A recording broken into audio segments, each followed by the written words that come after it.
চট্টগ্রামের ফটিকছড়িতে এক অজ্ঞাত নারীর মাথাবিহীন মরদেহ উদ্ধারকে ঘিরে চাঞ্চল্য ছড়িয়েছে।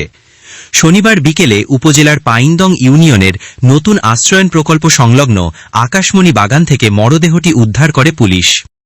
ডলু আশ্রয়ন প্রকল্প, তো এখানে ছোট ছোট বাচ্চারা নাকি ওই এখানে কিছু মুরগি আছে, মানে ফারি মুরগি বলে, ও মুরগি খুঁজতে খুঁজতে ছোট ছোট বাচ্চারা বলতেছে এখানে কি একটা বলছে, আর সবাই আসছে, ওই মুরগি আসছে, আসে দেখতেছে মানুষ, তো যেমন মানুষ আসতেছে বলতেছে যে নাকি ও তাড়াতাড়ি এখানে মানুষ একটা জবা করে রাখছে, তো সবাই আমরা ভাঙ্গি আসি দেখতেছি এখানে নাকি মানুষরা খাড়া, কলা নাই, সাইডে একটা জুতা আছে।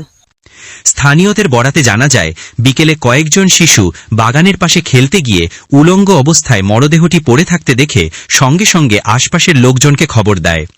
মুহূর্তেই ঘটনাটি এলাকায় ছড়িয়ে পড়লে উৎসুক জনতা ভিড় করেন ঘটনাস্থলে।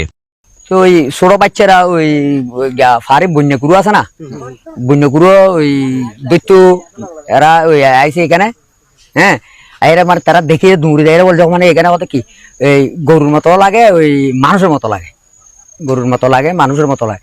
তো আমি আইনও দেখলাম, দেখতে আমি তো লাগে গরুর মতো, কাছে যাই দেখি মানুষ, তার খবর দিছি, তারপর বেগুনও ডাকি দিছে সবাই, তারপর থানা মধ্যে ওরা ফোন দিয়ে আইসি। তবে তীব্র দুর্গন্ধের কারণে অনেকেই কাছাকাছি যেতে পারেননি।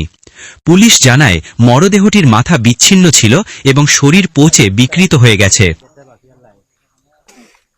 এ কারণে এখনও নিহতের পরিচয় শনাক্ত করা সম্ভব হয়নি।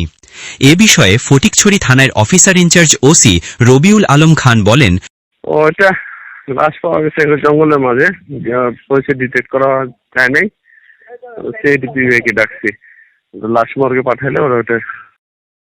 ঘটনাটি নিয়ে এলাকায় চরম আতঙ্ক ও চাঞ্চল্য বিরাজ করছে। পুলিশ পুরো বিষয়টি তদন্ত করে দেখছে।